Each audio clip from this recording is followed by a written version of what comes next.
13.1 प्रस्तावना। आधुनिक इतिहासकारों ने 19वीं शताब्दी के उत्तरार्ध से 20वीं शताब्दी के मध्य तक की अवधि को आधुनिक साम्राज्यवाद का युग कहा है।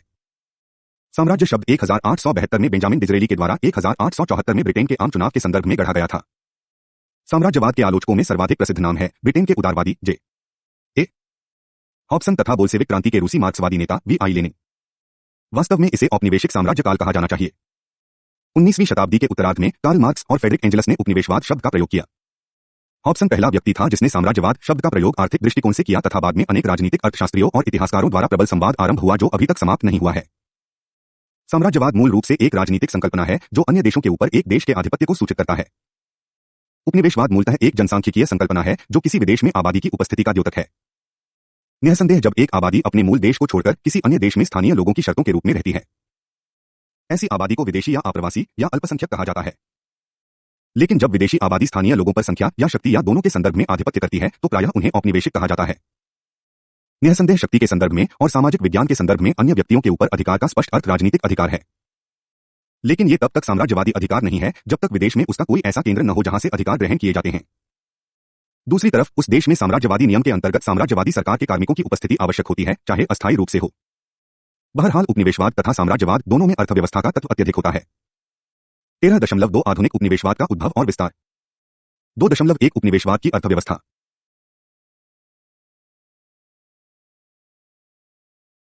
13.2 आधुनिक उपनिवेशवाद का उद्भव और विस्तार। 2.1 उपनिवेशवाद की अर्थव्यवस्था। उपनिवेश एवं साम्राज्य स्थापित करना दोनों ही प्राचीन परंपराएं हैं।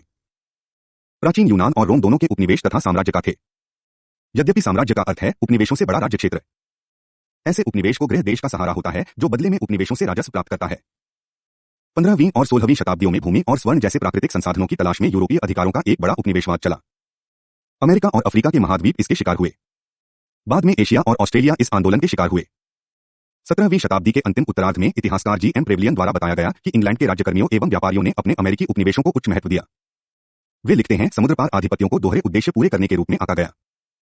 एक था पुराने इंग्लैंड के उद्यमियों, विरोधियों, शोषित, ऋणग्रस्त, अपराधियों तथा असफल व्यक्तियों की दुनिया जहां अत्यधिक अच्छे या बुरे व्यक्तियों की कर्मठता अपने गृह देश में समस्या न बने और उन्हें शायद सामान्य लाभ के लिए उपयुक्त बनाया जा सके, क्योंकि तब तक इंग्लैंड में आबादी का अधिक दबाव व आर्थिक संकट का भीषण प्रश्न नहीं था। दूसरा, उपनिवेशों को इंग्लैंड के उद्योगों और व्यापार के लाभ हेतु ऐसे बाजार के रूप में देखा गया जहां से कच्चा माल प्राप्त किया जा सके तथा तैयार माल बेचा जा सके। 18वीं शताब्दी के अंत में उत्तरी अमेरिका में 13 ब्रिटिश औपनिवेशिक साम्राज्य से अलग हो गए तथा यद्यपि उन्होंने शीघ्र ही स्वयं को राज्य घोषित कर दिया तो भी वे कुल मिलाकर उपनिवेश ही बने रहे। उन्होंने या तो अपना अस्तित्व समाप्त कर लिया था अथवा उनके मूल निवासी आत्मसंयमित हो गए थे। लेकिन अमेरिका के पुर्तगाली और स्पेनी उपनिवेशों में भी प्रक्रिया कमोबेश वही थी, परंतु उसमें कुछ मिश्रण था। 19वीं शताब्दी की प्रथम तिमाही में ये एरिक हॉबरबॉम ने, जिसे क्रियोल राष्ट्रवाद कहा गया है, की वृद्धि से ब्रिटेन और अमेरिका के समर्थन से अपने साम्राज्यों से पृथक हो गए। 19वीं शताब्दी के मध्य तक ब्रिटेन विश्व का सबसे बड़ा औपनिवेशिक साम्राज्य बन गया था। ब्रिटिश ताज ने 1858 में अंग्रेजी ईस्ट इंडिया कंपनी से भारत का प्रशासन अपने हाथ में ले लिया। जल्दी ही उसने अपने सफेद उपनिवेशों को स्थानीय स्वायत्तता प्रदान कर दी, लेकिन उनकी अर्थव्यवस्था पर वित्तीय नियंत्रण कमोबेश पूरी तरह रहा। नीदरलैंड और फ्रांस ने दक्षिण पूर्व एशिया और अफ्रीका में अपने उपनिवेश स्थापित किए। नए राज्य बेल्जियम ने भी अफ्रीका के कोंगो में एक उपनिवेश हथिया लिया था। जब जर्मनी इस दौर में शामिल हो गया तो 19वीं शताब्दी की अंतिम तिमाही में अफ्रीका में उपनिवेश हथियाने की तीव्र दुश्मनी के कारण फूट पड़ी और जिसके परिणामस्वरूप प्रथम विश्व युद्ध छिड़ा। 2.2 उपनिवेशवाद का स्वरूप। 1865 में मार्क्स ने 3 प्रकार के उपनिवेशों की पहचान की है। 1, वेस्ट इंडीज की तरह बागबानी उपनिवेश। 2, मेक्सिको और भारत की तरह के अत्यधिक आबादी वाले देश। 3, ऑस्ट्रेलिया की तरह वास्तविक उपनिवेश। 19वीं शताब्दी के अंत में एंजल्स द्वारा उपनिवेश की सूची में अफ्रीका की तरह स्टॉक मार्केट की सहायक मार्केट शब्द जोड़ा गया। यद्यपि अनेक ब्रिटिश इतिहासकार इसके साक्षी होंगे कि व्यापार के साथ शासन ने पैर जमाए हैं, लेकिन मार्क्स के अनुसार सामान्यतः उपनिवेश का और विशेषकर ब्रिटेन का आरंभिक व्यापार औद्योगिक पूंजी के लिए आरंभिक संग्रहण करने की प्रक्रिया का एक हिस्सा था। जैसे अमेरिका में सोने और चांदी की खोज करना, आदिवासी आबादी की खानों में दोहन करना, लोगों को दास बनाना तथा दबा के रखना, ईस्ट इंडीज में विजय अभियान और लूटपाट को आरंभ करना, काले लोगों के व्यावसायिक शोषण के लिए अफ्रीका को भूल भुलिया में परिवर्तित करना तथा पूंजीवादी उत्पादन के सुनहरी उदय को सूचित करना आदि। ये आदिवासी क्षेत्रों से आरंभिक संग्रहण करने के लिए ये आदर्श कार्रवाइयों के मुख्य क्षण रहे। आरंभिक संग्रहण के विभिन्न क्षणों को अब परस्पर आवंटित किया गया। कमोबेश यह क्रमानुसार था, विशेषतः स्पेन, पुर्तगाल, हॉलैंड, फ्रांस और इंग्लैंड में यह क्रम लागू किया गया। 17वीं शताब्दी के अंत में इंग्लैंड में वे व्यवस्थित रूप से संगठित हो गए। उपनिवेशों को मिलाने, राष्ट्रीय ऋण कर के आधुनिक स्वरूप को लागू करने तथा संरक्षण व्यवस्था लागू करने के लिए एकत्रित हुए थे। ये पद्धतियां आंशिक रूप से भूमंडलीय ताकत अर्थात औपनिवेशिक प्रणाली पर निर्भर थीं। लेकिन उन सभी ने राज्य के अधिकार लागू किए। ये अधिकार केंद्रित और समाज की संगठित शक्ति थे। ये अधिकार उत्पादन के सामंती रूपों की निर्माण प्रक्रिया को पूंजीवादी रूप में परिवर्तित करने तथा परिवर्तन को शीघ्र लागू करने के लिए तापगृह प्रथा के अनुसार लागू किए गए। ये अधिकार प्राचीन समाज में आने वाली नई विचारधारा के पोषक थे। यह स्वयं में आर्थिक शक्ति थे। मार्क्स के विचार में यह भूमंडलीय शक्ति राज्य द्वारा पोषित तथा अधीनस्थ देशों के विरुद्ध आर्थिक कपटपूर्ण व्यवस्था थी। इस प्रकार के पूंजीवादी उपनिवेशवाद की कुछ विशेषताएं हैं। ब्रिटेन की संसदीय कार्रवाई का उदाहरण देते हुए मार्क्स ने दिखाया है कि इंग्लैंड भारत के आयात के बदले पूर्ण भुगतान नहीं करता था, क्योंकि इसके लिए इंग्लैंड अच्छी सरकार प्रदान करने के नाम पर इसका भुगतान लेता था। वह लिखता है, अकेले भारत को अच्छी सरकार के बदले में 5 मिलियन चुकाने पड़ते थे। इसके अतिरिक्त ब्रिटिश राशि पर ब्याज और लाभांश तथा कर्मचारियों द्वारा वेतन के रूप में की गई बचत एवं इंग्लैंड में निवेश करने के लिए व्यापारियों द्वारा लाभ के रूप में सालाना इंग्लैंड भेजे गए धन की गणना नहीं की जाती थी। प्रत्येक ब्रिटिश उपनिवेश इसी कारण निरंतर बड़ी राशि भेजता था। ऑस्ट्रेलिया, वेस्ट इंडीज और कनाडा में अनेक बैंक ब्रिटिश पूंजी के साथ स्थापित हुए तथा उनका लाभांश इंग्लैंड में चुकाया जाता था। इसी प्रकार इंग्लैंड में अनेक विदेशी प्रतिभूतियां यूरोपीय, उत्तरी अमेरिका और दक्षिणी अमेरिका प्रतिभूतियों का अधिग्रहण कर लिया था, जिस पर वह ब्याज अर्जित करता था। इसके अतिरिक्त उसकी विदेशी रेल व्यवस्था, नदियां, खदानों आदि में होने वाले लाभांश में भी रुचि थी। इसके अतिरिक्त लगभग इन सभी मदों पर केवल इंग्लैंड को होने वाली निर्यात राशि पर छूट प्रदान की जाती थी। दूसरी तरफ इंग्लैंड से विदेश स्थित इंग्लिश प्रतिभूतियों के मालिकों को और विदेशों में अंग्रेजों के उपभोग के लिए भेजे जाने वाली मदों में महत्वपूर्ण अंतर होता था। 19वीं शताब्दी के मध्य तक उपनिवेशवाद मार्क्स के कथन के अनुरूप विदेश में ऋण और निवेश के माध्यम से पूंजीवादी उत्पादन के विस्तारित रूप से संबद्ध हो गया। इस नीति के मुख्य साधन बैंक तथा स्टॉक एक्सचेंज थे। ये तथ्य लेनिन ने अपने साम्राज्यवाद पूंजीवादी के विस्तारण में विशेष रूप से उजागर किए हैं। औपनिवेशिक साम्राज्यवाद हमेशा दो प्रकार का औचित्य सिद्ध करता था कि पिछड़े देशों के लाभार्थ सभ्यता मुहिम चलाना गोरों की जिम्मेदारी थी। एक यह था, दूसरा यह अनजाने में पश्चिम का व्यापार बाधारहित होने के कारण हालात की मजबूरी थी। 1961 में रोबिसन और गैलेफर ने अपने शोध ग्रंथ में दर्शाया है कि ब्रिटेन ने प्रायः अपने सहयोगियों के माध्यम से गैर यूरोपीय देशों के साथ व्यापार किया है।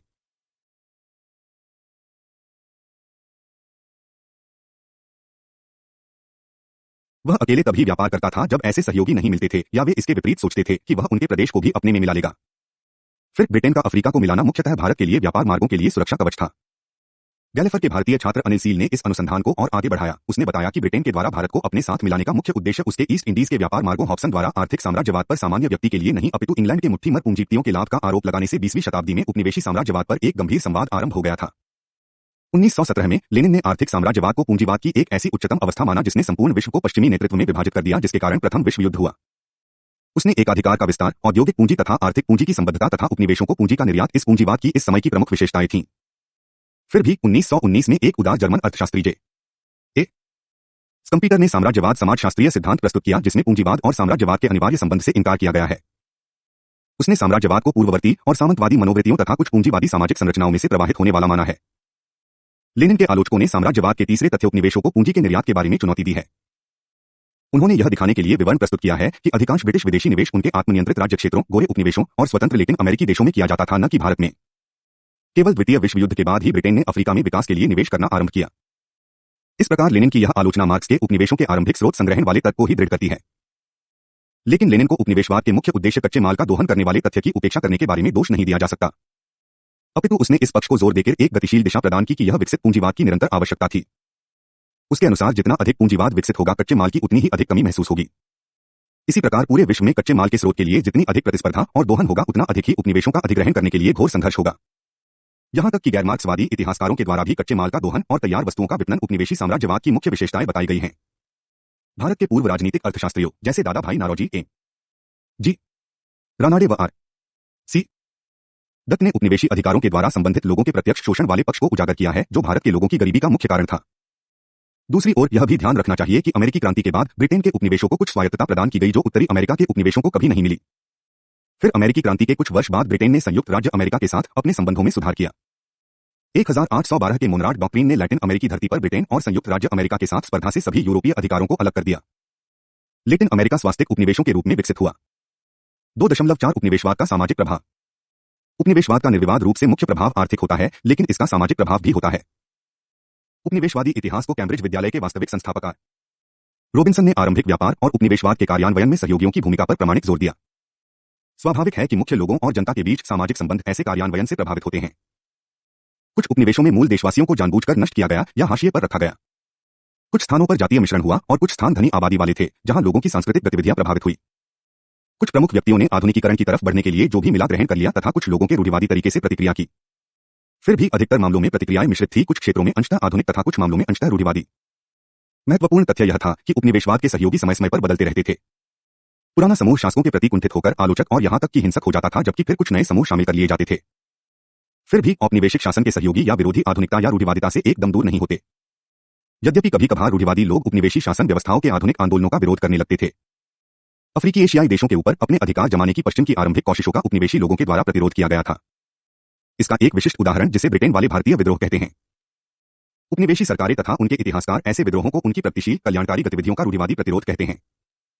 कुछ समाजशास्त्रियों ने उन्हें आरंभिक प्रतिरोधी आंदोलन कहा है। 13.3 उपनिवेशवाद के मामले का अध्ययन। गैर यूरोपीय महाद्वीपों के बारे में उपनिवेशवाद और उपनिवेश विरोधी संघर्षों का संक्षिप्त विवरण उपर्युक्त तथ्यों को सिद्ध कर देंगे। 3.1 अमेरिका में उपनिवेशवाद। अमेरिका में उपनिवेशवाद। कोलंबस के कदम पड़ने पर स्पेन और पुर्तगाल के नजदीक आने के साथ अमेरिकी महाद्वीपों में उपनिवेशवाद आरंभ हुआ। अपने कैथोलिक विश्वास के कारण स्पेन और पुर्तगाल दोनों में पोप के प्रति श्रद्धा होने और पॉप के द्वारा हस्तक्षेप करने से उपनिवेश के लिए विश्व गोलार्ध में विभाजित हो गया, जिसमें पश्चिमी गोलार्ध ब्राजील से लेकर पुर्तगाल में तथा पूर्वी गोलार्ध ब्राजील से लेकर स्पेन में पड़ता है। स्पेन ने मैक्सिको का अधिग्रहण कर लिया और उसका अधिकांश उत्तरी क्षेत्र संयुक्त राज्य अमेरिका से संबद्ध है।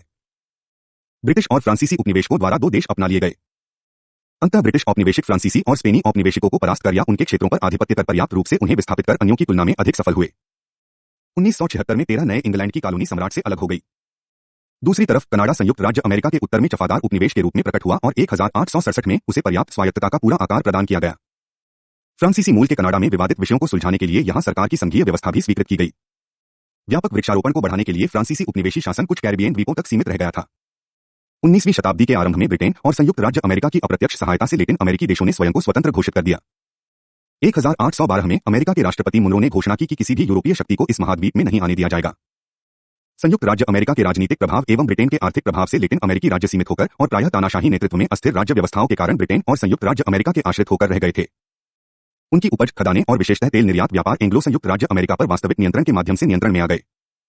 केवल द्वितीय विश्व युद्ध के बाद ही क्यूबा, चिली, अर्जेंटीना तथा कुछ अन्य देशों में इस प्रकार की राजनीतिक अर्थव्यवस्था के विरुद्ध विद्रोह हुआ। फिर भी क्यूबा के अतिरिक्त इनमें से कोई भी विद्रोह ठीक नहीं पाया। 3.2 दक्षिण और दक्षिण पूर्व एशिया में औपनिवेशिक साम्राज्यवाद। 19वीं शताब्दी के आरंभ में भारत और सिलोन, आधुनिक श्रीलंका सहित दक्षिणी एशिया ब्रिटिश के नियंत्रण में था।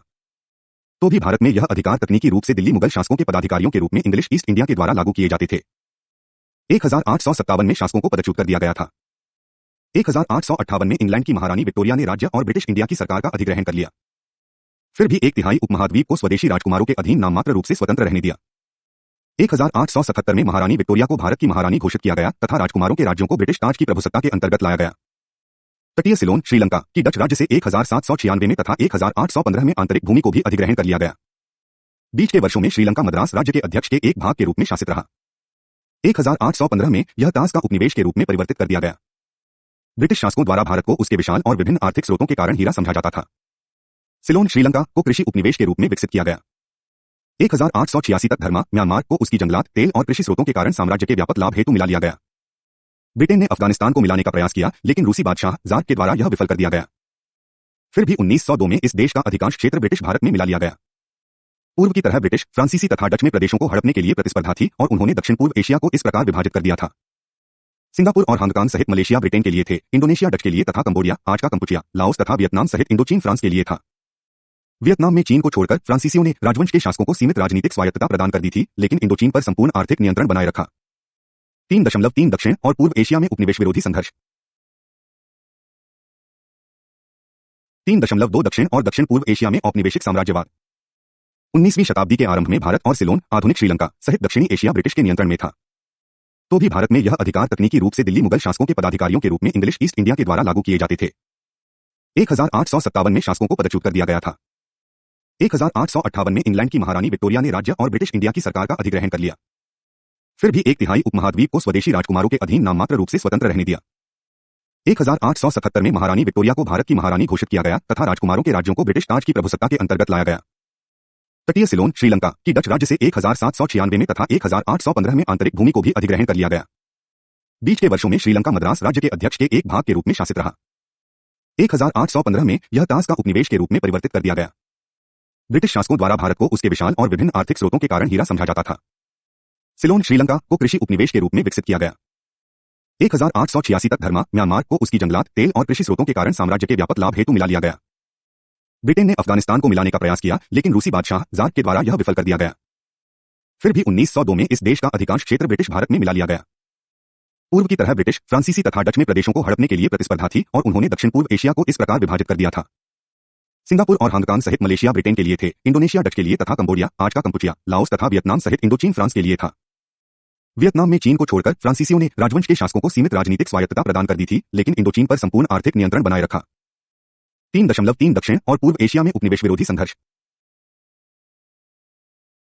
3.3 दक्षिण और पूर्व एशिया में उपनिवेश विरोधी संघर्ष। 1848 में विद्रोह के बाद सिलोन ने राजा के साथ शांति स्थापित की। 1931 में उसे संपूर्ण वयस्क मताधिकार प्रदान किया गया, जिसे ब्रिटेन ने भारतीयों को कभी नहीं दिया। सिलोन की स्वतंत्रता की प्रति संवैधानिक थी, जिसका नेतृत्व आंशिक रूप से भारतीय राष्ट्रीय कांग्रेस से तथा अंशतः अंतर्राष्ट्रीय समाजवाद के सिद्धांतों से प्रभावित शिक्षित विशिष्ट वर्ग ने किया था। बर्मा को ब्रिटेन भारत का अप्रत्यक्ष सहारा बैकयार्ड माना गया, जिसका यह 31 मार्च 1937 तक एक हिस्सा रहा। इसमें 1919 के ये सुधार स्वीकृत करने से भी इनकार कर दिया गया, जिनके द्वारा ब्रिटिश भारत के अन्य प्रांतों में दोहरी शासन प्रणाली स्थापित की गई थी। इसका मध्य वर्ग, जो अधिकांशतः उपजाऊ इरावदी घाटी में स्थापित था, उसने उन प्रांतों की तरह सुधारों के लिए आंदोलन किया। इस प्रकार 1937 में बर्मा में ब्रिटिश भारत से अलग होने के बाद कुछ स्थानीय स्वायत्तता प्रदान की गई। ब्रिटिश शासकों ने ताज उपनिवेश स्थापित नहीं किया, जैसा कि उन्होंने मलय पेनिसुला में देखा था। उनकी शक्ति का आधार संरक्षक व्यवस्था थी, संपूर्ण प्रशासन अपने हाथ में लेकर, जो स्थानीय शासकों की प्रभुसत्ता को स्वीकार कर परस्पर तथाकथित समझौतों के माध्यम से की गई थी। यद्यपि अधिकतर चीनी और भारतीय उपनिवेशों के चीन की कम्युनिस्ट पार्टी कैमिटन तथा भारतीय राष्ट्रीय कांग्रेस के साथ अच्छे संपर्क थे, तो भी जापान की द्वितीय विश्व युद्ध में हार के बाद स्थानीय मलेशियाई राजनीतिक रूप से काफी सक्रिय हो गए थे, जब ब्रिटेन ने एक मलय यूनियन बनाने का प्रस्ताव रखा। फ्रांसीसियों ने संरक्षक के रूप में अधिकांश इंडोचीन, कंबोडिया, लाओस, अगनान व टोंकिन पर नियंत्रण किया। केवल कोचिन चीन ही उनके प्रत्यक्ष नियंत्रण में था। इंडो चीन की कम्युनिस्ट पार्टी के नेतृत्व में जापानी प्रतिरोधी शक्ति विरोधी ताकतों ने एक गणतंत्र के रूप में वियतनाम के निर्माण की घोषणा की।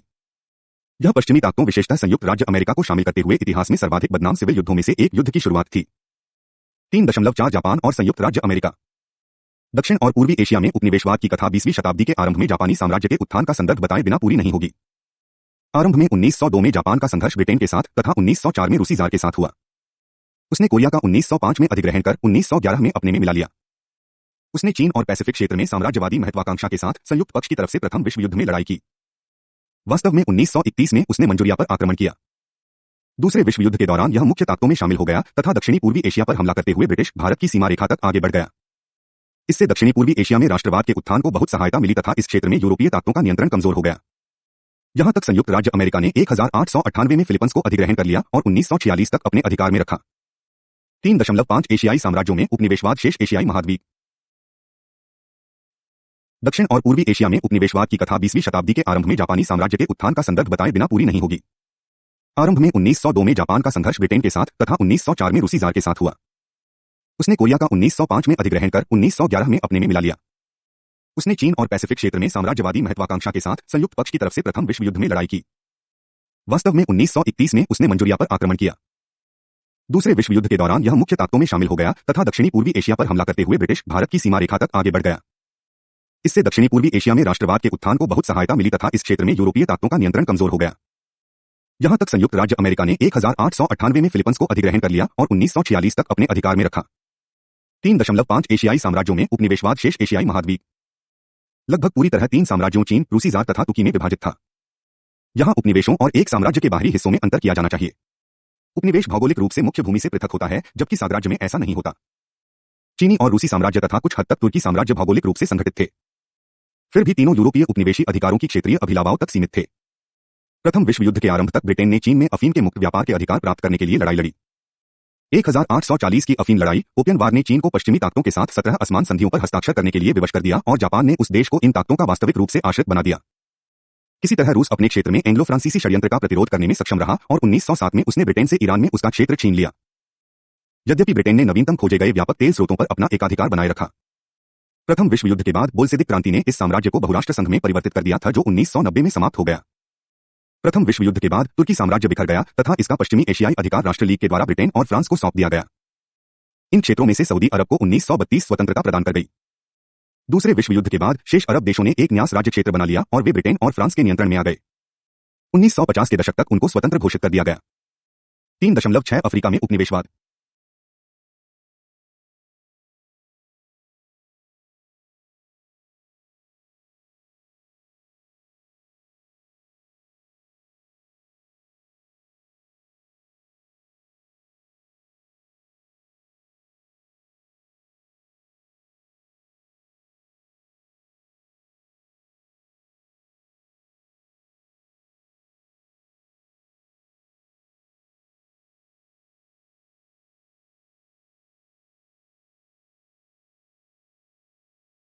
तीन दशमलव छह अफ्रीका में उपनिवेशवाद। लेटिन अमेरिका के बाद अफ्रीका सबसे अधिक आक्रांत था। सहारा मिशन का उत्तरी क्षेत्र उपमहाद्वीप का सर्वाधिक हिस्सा था।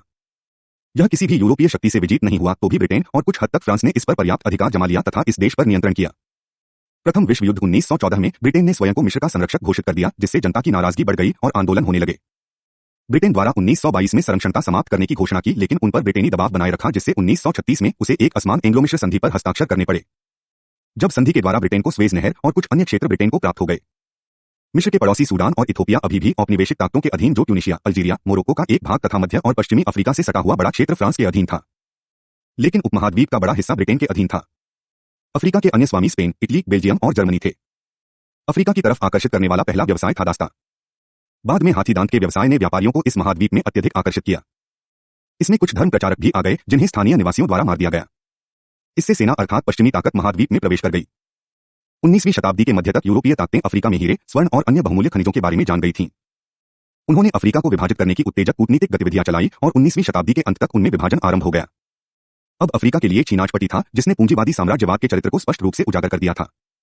13.4 उपनिवेश विरोधी आंदोलनों का स्वरूप।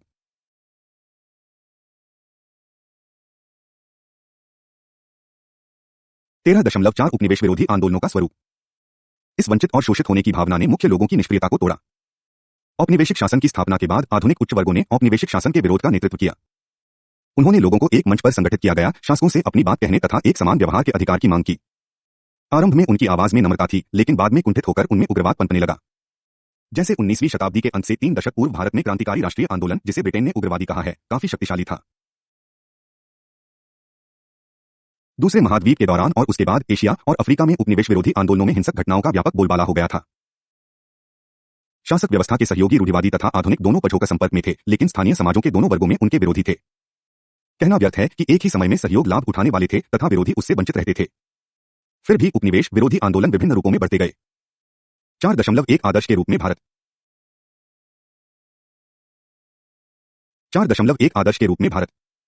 भारतीय राष्ट्रीय कांग्रेस ने भारतीयों को एक निष्ठावान लेकिन आलोचनात्मक मंच पर संगठित किया। उसने भारतीय समाज के सभी वर्गों के उच्च लोगों को और यहां तक कि ब्रिटिश राज के कुछ सहृदय यूरोपीय लोगों को भी इसमें शामिल कर लिया। इसका नेतृत्व बेशक उच्च मध्यम वर्ग के पेशेवर लोगों के पास था, लेकिन इसमें अनेक भूमित्व और राज विरोधी लोग शामिल थे और वे इसके समर्थक थे। 19वीं शताब्दी के अंत में इसमें एक चरमपंथी वर्ग का उदय हुआ, जो क्रांतिकारी हिंसक उपायों का पक्षधर था। प्रथम विश्वयुद्ध के बाद मोहनदास करमचंद गांधी ने भारतीय राष्ट्रीय कांग्रेस को जनसाधारण का दल बना दिया तथा एक असहयोग आंदोलन के माध्यम से ब्रिटिश साम्राज्य की शक्ति को चुनौती दी। कई आरंभिक समूहों के इससे अलग होने के बावजूद भारतीय राष्ट्रीय कांग्रेस की ताकत धीरे धीरे इतनी बढ़ती गई कि ब्रिटिश राज द्वारा अंत में इस संगठन को अधिकार सौंपने पड़े। लोक राजनीति और संविधानवाद एक विशेष प्रकार का मिश्रण इस संघर्ष की विशेषता थी। भारतीय राष्ट्रीय कांग्रेस संपूर्ण औपनिवेशिक विश्व में अपने तरह का प्रथम संगठन था। कई तरीकों से अन्य उपनिवेशों विशेषतः दक्षिण पूर्व एशिया में उसका अनुकरण किया गया। प्रथम विश्व युद्ध के बाद इस राष्ट्रीय प्रवृत्ति का विभिन्न सीमा में समाजवादी विश्व तथा इसके सिद्धांतों के साथ संबंध स्थापित हो गया। दूसरे विश्व युद्ध के दौरान यहां तक कि पश्चिमी ताकतों के साथ अपने विरोध के कारण जापानी साम्राज्य भी दक्षिण पूर्व और दक्षिण एशिया में राष्ट्रीय आंदोलनों में सहायता करने लगा। अधिकांश अफ्रीका में आरंभिक प्रतिरोध असफल रहने के कुछ समय बाद उपनिवेश विरोधी आंदोलन प्रथम विश्व युद्ध के बाद आधुनिक उच्च वर्ग के नेतृत्व में आरंभ हुआ, लेकिन दूसरे विश्व युद्ध के बाद यह मजबूत हुआ। 4.2 धर्म बनाम धर्म निरपेक्षता। 4.2 धर्म बनाम धर्म निरपेक्षता। 1880 के दशक में धर्म आधारित पैगंबरी उपनिवेश विरोधी संघर्ष सूडान महदिष्ट उद्धारक में आरंभ हुआ। मुस्लिम दुनिया के कुछ अन्य हिस्सों में अति नैतिक बाड़ावी आंदोलन पुनः आरंभ हो गया था। इन आंदोलनों का मिश्रित प्रमाण अखिल इस्लामी उत्थान के रूप में हुआ। इस्लामी विश्व को खलीफा तुर्की के सुल्तान के अपमान से नाराज मुस्लिम समाज के साथ यह पश्चिमी रोधी दिशा थी जिसने खलीफा आंदोलन की उत्पत्ति की, जिसका भारत और अफगानिस्तान में गहरा प्रभाव पड़ा। फिर भी मुस्लिम समुदाय के अखिल मुस्लिमवाद का अखिल अरबीवाद पर विपरीत प्रभाव पड़ा। अनेक देशों में तुर्की साम्राज्य के खिलाफ नाराजगी थी। प्रथम विश्व युद्ध के दौरान इस नाराजगी को ब्रिटेन द्वारा बढ़ावा दिया गया, क्योंकि तुर्की जर्मनी के नेतृत्व में विरोधी खेमे था। इसके परिणामस्वरूप प्रथम विश्व युद्ध के बाद एंग्लो फ्रांस संरक्षण के अंतर्गत अरबों के लिए अनेक अधीनस्थ क्षेत्रों की उत्पत्ति हो गई। पश्चिमी एशिया में गैल्फियोज ने इस व्यवस्था में महत्वपूर्ण योगदान प्रदान किया। प्रथम विश्व युद्ध से पूर्व 1907-08 में तुर्की या यंग तुर्की के नाम से एक धर्मनिरपेक्ष राष्ट्रीयवादी आंदोलन चला, परंतु यह आंदोलन अति राष्ट्रीयवादी था, जो तुर्की के राजशाही शान के पुनर्जीवित करने से संबंधित था। यह अरब आंदोलनों में परिवर्तित हो गया। दूसरी तरफ दोनों विश्व युद्धों के बीच की अवधि में तुर्की साम्राज्य में धर्मनिरपेक्ष राष्ट्रीयवादी आंदोलन छेड़े गए। स्वयं तुर्की में कमल अतातुर्क ने तुर्की राजतंत्र को उखाड़ फेंका। मिस्र में यकत दल में चुनाव जीता, लेकिन मिस्री शासक और उसके ब्रिटिश सहयोगियों के संयुक्त प्रयासों ने उन्हें सत्ता से दूर रखा। 19वीं शताब्दी के अंत में संगठित अश्वेत अफ्रीकी श्रमिकों ने कई खदान केंद्रों पर हड़ताल कर दी थी। छात्रों और बड़े आश्चर्य की बात है कि ईसाई चर्च के नेताओं ने अखिल अफ्रीकी आंदोलन चलाने में उनका नेतृत्व किया। प्रथम अखिल अफ्रीकी कांग्रेस की 1991 में लंदन में बैठक हुई, लेकिन अखिल अफ्रीकीवाद एक वास्तविक उद्देश्य की अपेक्षा विचारधारा अधिक रही। 1920 में ब्रिटिश पश्चिमी अफ्रीका की राष्ट्रीय कांग्रेस की स्थापना की गई। अन्य संगठन जैसे कीनिया में केंद्रीय किकियू एसोसिएशन और दक्षिण अफ्रीका में अफ्रीकी राष्ट्रीय कांग्रेस ने इसका अनुकरण किया। चूंकि अफ्रीकी उपनिवेशों की सीमा रेखाएं अपनी इच्छा से निर्धारित की गई थी और जनजातीय घनिष्ठ संबंध बहुत दृढ़ थे, इसलिए एक अखिल अफ्रीकी जागरूकता विकसित करने का भी प्रयास किया गया। फिर भी यह दूसरे विश्व युद्ध के बाद ही हुआ जिसमें अफ्रीकी सैनिकों ने महत्वपूर्ण हिस्सा लिया था, इसलिए ये आंदोलन मजबूत और युद्धप्रिय बन गए थे। साम्राज्यवादी ताकतों ने संपूर्ण अफ्रीकी जातीय दमन आरंभ कर दिया, परंतु अंत में